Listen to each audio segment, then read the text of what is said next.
Alizeh talk کے معزز سامعین کو علیزہ کنول کا سلام۔ دوستو، امید کرتی ہوں آپ سب خیریت سے ہوں گے، جہاں رہیں خوش رہیں۔ آپ سب کے پیار اور سپورٹ کا بے حد شکریہ۔ آج کا اسپیشل تھینکس مس چاندنی فاطمہ کا، جو کہ انڈیا سے بلانگ کرتی ہیں، اور مس ایمن کا، جو کہ سویڈن سے بلانگ کرتی ہیں۔ اگر آپ نے ابھی تک میرے یہ 2 چینل سبسکرائب نہیں کیے تو ابھی سبسکرائب کر لیں۔ بڑھتے ہیں کہانی کی طرف، شروع کرتے ہیں آج کی کہانی۔ بچپن، جوانی، دوری، پہلی ملاقات میں محبت، نکاح، خلا کا مطالبہ، غم جدائی، طلاق کا پیغام، زندگی اجیرن، اور پھر لمبی جدائیاں۔ نہ جانے کیوں ایسا ہوتا ہے کہ اختلافات خون کے رشتوں سے بھی زیادہ اہم ہو جاتے ہیں۔ ایک ماں کے بچے ایک ہی چھت تلے محبت کے سائے میں پلتے ہوئے بڑے ہوتے ہیں، اور پھر اختلافات رشتوں میں محبت کی جگہ لے لیتے ہیں۔ پھر رشتے نہیں چلتے، اختلافات چلتے ہیں۔ پھر دنیا ہمیں رشتوں سے نہیں، اختلافات کے بنا پر پہچانتی ہے۔ یوں ہی ان بہن بھائیوں کے بھی آپس میں نہ جانے کون سے اختلافات تھے، جو یہ خون کے رشتے 9 سال سے ایسے جدا تھے کہ کسی کو کسی کی خیر خبر نہ تھی، ایک دوسرے سے ملتے تک نہ تھے، یہاں تک کہ ایک دوسرے کے چہرے دیکھے بھی سالوں گزر گئے تھے۔ نہ جانے کیوں بچپن میں ایک ہی ماں کے بچے جو مل کر کھیلتے ہیں، کوئی دوسرا ان کو ہاتھ بھی لگائے تو اسے بدلہ لینے چل پڑتے ہیں۔ وہی بچے بڑے ہو کر ایک دوسرے سے اتنے دور کیوں ہو جاتے ہیں؟ اور پھر ایک گھر میں رہنے والے جب نئے رشتوں میں اپنے اپنے گھروں کو چل دیتے ہیں تو کیا پیچھے والے رشتے پرائے ہو جاتے ہیں؟ کیا ان کی اہمیت کم ہو جاتی ہے؟ کیا وہ خونی رشتہ دار ہونے کے باوجود بھی اپنی اہمیت کھو دیتے ہیں؟ یہ معاملہ میری امی اور ماموں کے درمیان تھا۔ 9 سال کا ایک طویل عرصہ گزر چکا تھا کہ یہ دونوں بہن بھائی آپس میں ملے نہ تھے۔ یہ ایک المیہ تھا کہ سگے بہن بھائی بھی دوریوں کی ڈوری میں بندھے ہوئے یوں زندگی گزار رہے تھے کہ 9 سال گزر جانے کا احساس ہی نہ ہوا۔ یوں ہی وقت گزرتا گیا اور ایک دن میری نانی جان کی وفات ہو گئی، لہٰذا اس دن امی اور ماموں اکٹھے ہوئے۔ ایک طرف وفات تو دوسری جانب صلح۔ یہ بھی اچھا تھا کہ امی اور ماموں پرانی باتوں کو بھلا کر مستقبل میں اپنی ماں کی روح کو سکون پہنچانے کے لیے مل بیٹھے تھے، تو دوسری جانب یہ احساس بھی خوبصورت تھا کہ ماں کی خاطر ہی سہی مگر مل تو بیٹھے۔ نانی جان کی زندگی میں نہ سہی، لیکن چلو اپنی زندگی ختم ہونے سے پہلے ہی انہیں اتفاق سے مل کر رہنا نصیب ہوا۔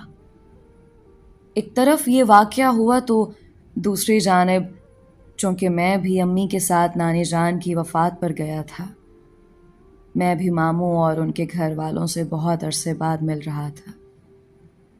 ماموں کا وہ 9 سال کا پیار تو میں نہ لے پایا، مگر اب ان سے ملنا ایک لمبے فاصلے کو خیر بات کہنا تھا۔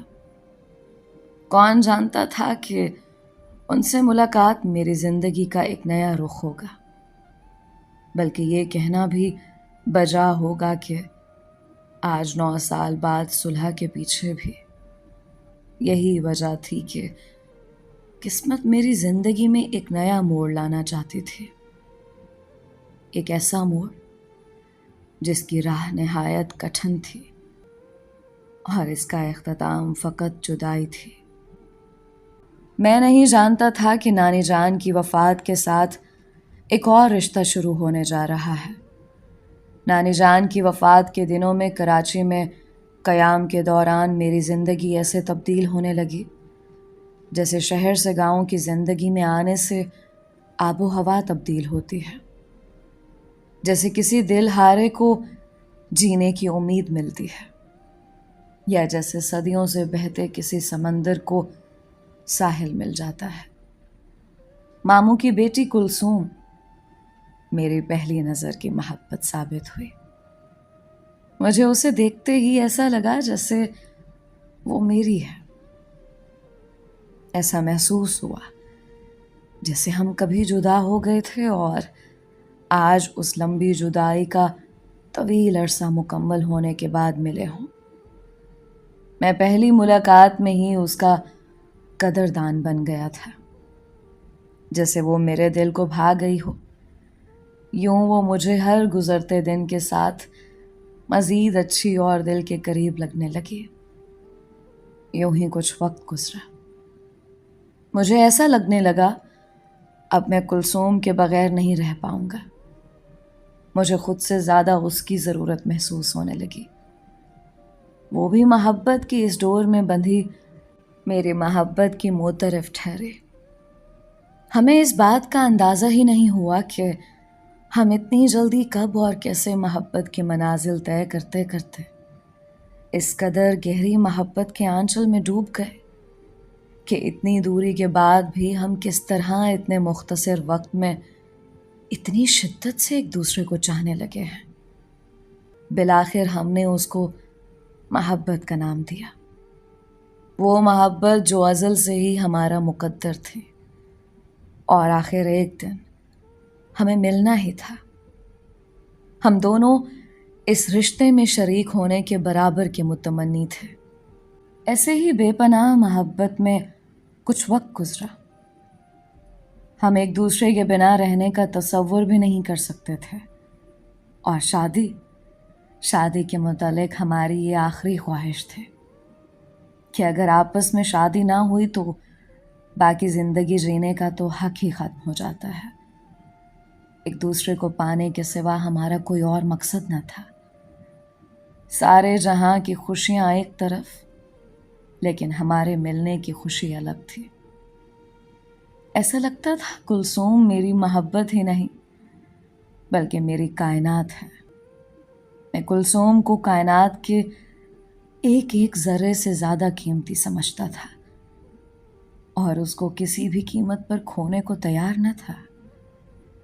بالآخر ایک دن امی جان ماموں کے گھر رشتہ لے کر گئیں۔ ماموں نے خوشی خوشی رشتہ قبول کر لیا۔ ہماری منگنی ہوئی اور منگنی میں ہی نکاح بھی ہوا۔ ہم دونوں بھی بہت خوش تھے کہ اب ہمیں جدائی کا کوئی خوف نہیں بچا تھا، اور خاندان میں بھی سب بہت خوش تھے کہ امی اور ماموں نے ہمارا آپس میں رشتہ کر کے اپنے رشتے کو مضبوط بنا لیا ہے۔ یوں ہی شادی کے بعد ہم دونوں خوشی خوشی رہنے لگے۔ میں روز کلثوم کو جی بھر کے دیکھتا، ہم بہت سی باتیں کرتے، بہت سا وقت اکٹھے گزارتے، روزانہ باہر جاتے، گھوم پھر کر آتے۔ زندگی بہت خوبصورت ہو گئی تھی۔ ایسا لگتا تھا جیسے اللہ نے مجھے ساری کائنات دے دی ہو اور اب کوئی بھی خواہش باقی نہ رہی ہو۔ میں ہر چیز چھوڑ سکتا تھا، مگر کلثوم کو چھوڑنے کا سوچ بھی نہیں سکتا تھا، کیونکہ اب یہ محبت نہیں رہی تھی۔ اب یہ عشق کے بلند ترین درجے پر فائز ہو چکی تھی، جہاں محبوب کو چھوڑنے کا دوسرا نام فقط موت ہوتا ہے، اور موت بھی وہ جس میں بندہ جیتے جی مر جاتا ہے۔ یعنی اس حالت میں جینا بھی پڑتا ہے اور چلتی سانسوں کے ساتھ بے حس دل و دماغ اور جسم کے ساتھ مرنا بھی ہوتا ہے، اور یہ موت، یہ مکمل موت سے زیادہ تکلیف دہ اور اذیت ناک ہوتی ہے۔ خیر ہوا کچھ یوں کہ میں کام کے سلسلے میں گاؤں چھوڑ کر کراچی جا چکا تھا، لیکن یہاں میری سیلری بہت اچھی نہیں تھی، البتہ گزر بسر اچھا چل رہا تھا۔ یہیں قیام کے دوران ایک دن کلثوم کی امی کی اچانک طبیعت بگڑ گئی۔ بیمار تو وہ پہلے بھی رہتی تھیں، مگر آج طبیعت کچھ زیادہ ناساز تھے۔ ہم انہیں ہسپتال لے کر گئے۔ ڈاکٹرز نے بتایا کہ وہ بہت سیریس کنڈیشن میں ہیں، فوراً آپریشن کرنا پڑے گا۔ ان کو آپریشن ہوا۔ ڈاکٹرز نے امید تو دلائی، مگر ساتھ ہی کہا کہ آپ کی والدہ ICU میں ہیں، انہیں دعاؤں کی بہت ضرورت ہے، آپ ان کی صحت کے لیے دعا کریں۔ کلثوم بہت پریشان تھی، اس کی پریشانی بجا تھی۔ میں نے اس کو حوصلہ تو دیا، مگر میں خود بھی دوہری پریشانی میں مبتلا تھا۔ ایک طرف مومانی جان کی طبیعت اور دوسری طرف کلثوم کی پریشانی مجھے مزید پریشان کر رہی تھی۔ میں اس کو حوصلہ دیتا رہا۔ مومانی جان ICU میں 4 دن رہیں اور وفات پا گئی۔ یہ واقعی ایک گہرا صدمہ تھا۔ کچھ عرصہ اس کی طبیعت سنبھلنے میں لگا تھا، لیکن اب بھی وہ پریشان رہتی تھی۔ میرا بھی یہاں دل نہیں لگتا تھا۔ میں نے کچھ وقت امی کے پاس جانے کا سوچا، اور ماموں جان بھی کہنے لگے کہ بیٹا تم گاؤں چلے جاؤ۔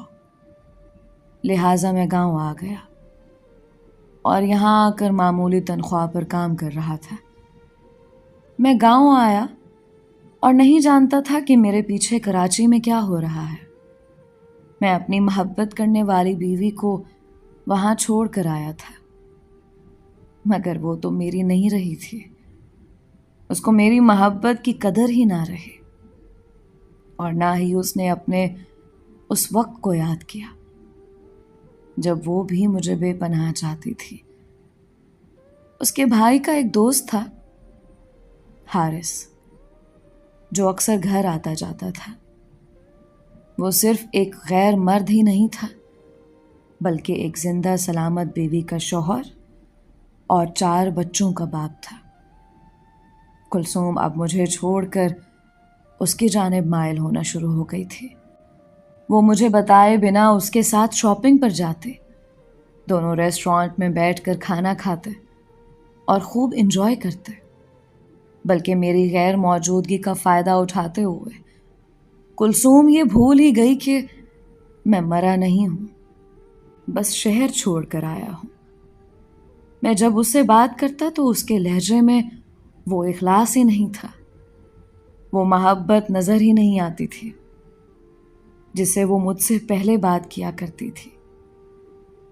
آہستہ آہستہ اس نے مجھ سے بات چیت کم کر دی، مجھے غربت کے طعنے دینے لگے۔ اس کا خیال تھا کہ میری تنخواہ کم ہے اور میں اچھا کماتا بھی نہیں ہوں۔ اس کے برعکس حارث مجھ سے زیادہ بہتر ہے، اس کی جاب بھی اچھی ہے اور وہ کمائی بھی مجھ سے کچھ زیادہ کرتا تھا۔ میں نے اس کو بارہا سمجھانے کی کوشش کی کہ پیسہ محض ہاتھ کی میل ہوتا ہے، آج میرے پاس ہے تو کل کسی اور کے پاس ہوگا۔ پیسے پہ اعتبار کر کے اپنی زندگی خراب مت کرو۔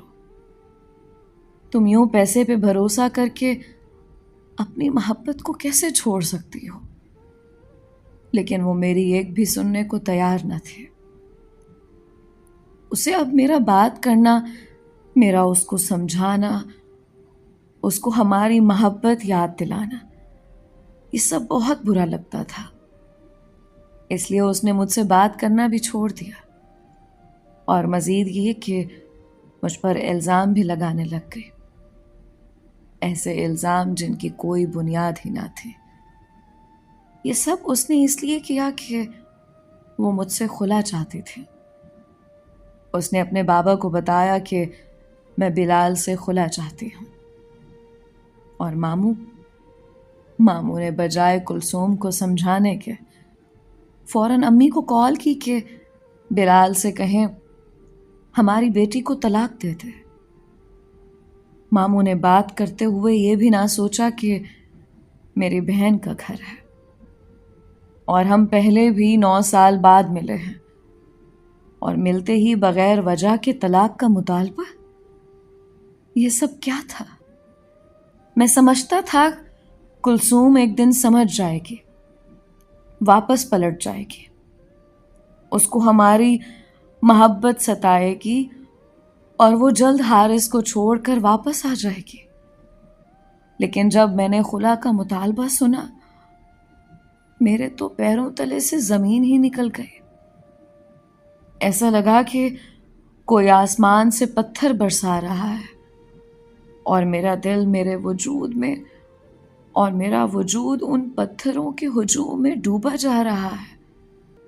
میں نے کلثوم کو پانے کے لیے راتوں کو اٹھ اٹھ کر تہجد میں دعائیں مانگنا شروع کر دی کہ کسی طرح یہ رشتہ بچ جائے، کسی طرح کلثوم کو احساس ہو جائے اور وہ واپس آ جائے۔ لیکن دن بدن حالات خراب ہی ہو رہے تھے۔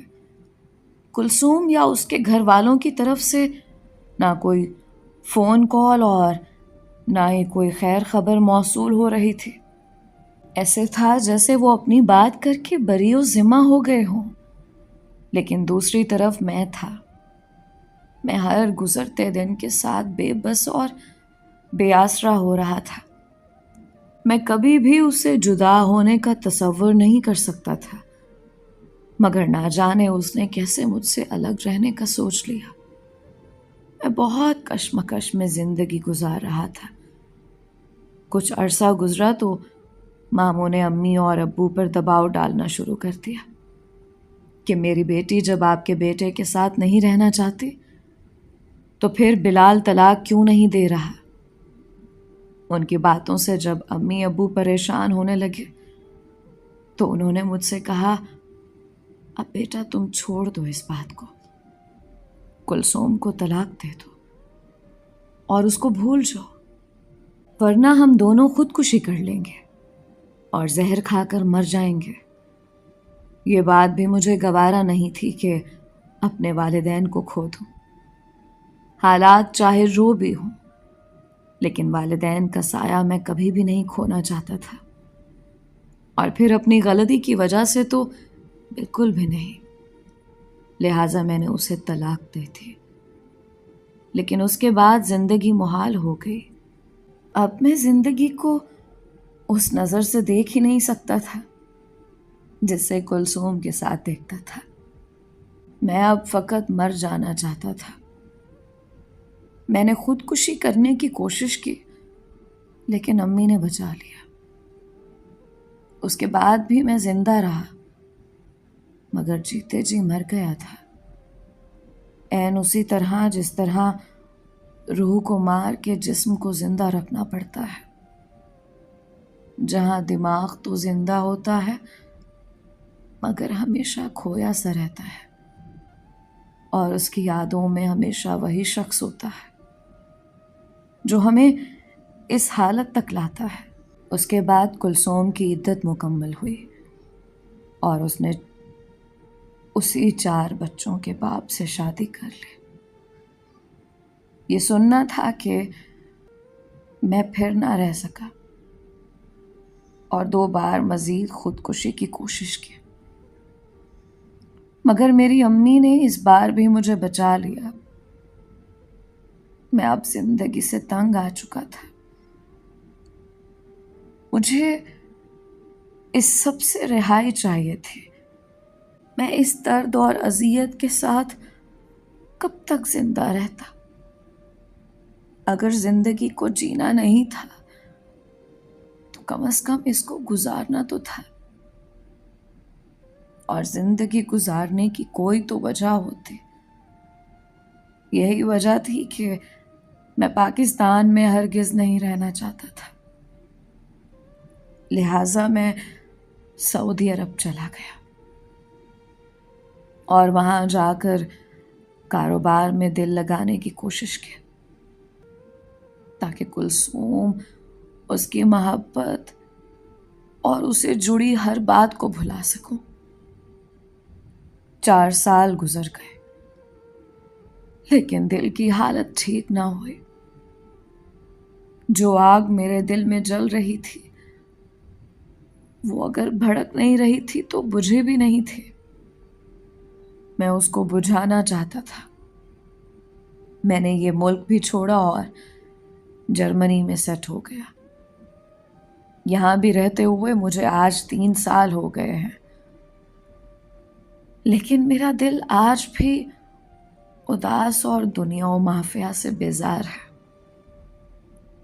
میں نے ان 7 سالوں میں اتنا پیسہ کمایا ہے کہ شاید اتنا کلثوم نے سوچا بھی نہ تھا.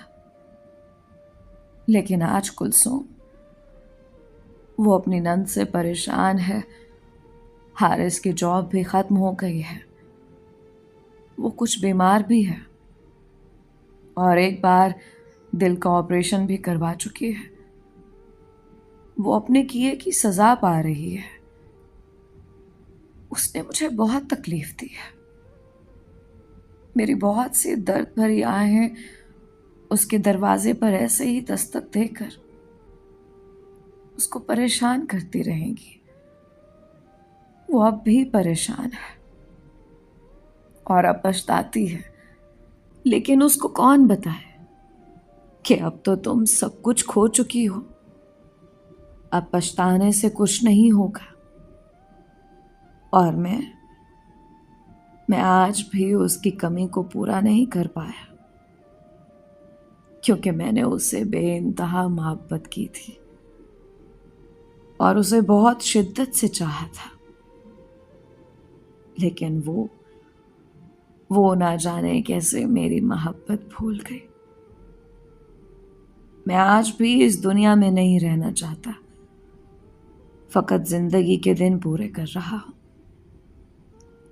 اور اس انتظار میں ہوں کہ کب اللہ کا بلاوا آ جائے اور میں اس دنیا سے رخصت ہو کر یہاں کے جھنجھٹوں سے آزاد ہو جاؤں. کلثوم کے لیے میرے پاس کوئی دعا نہیں ہے.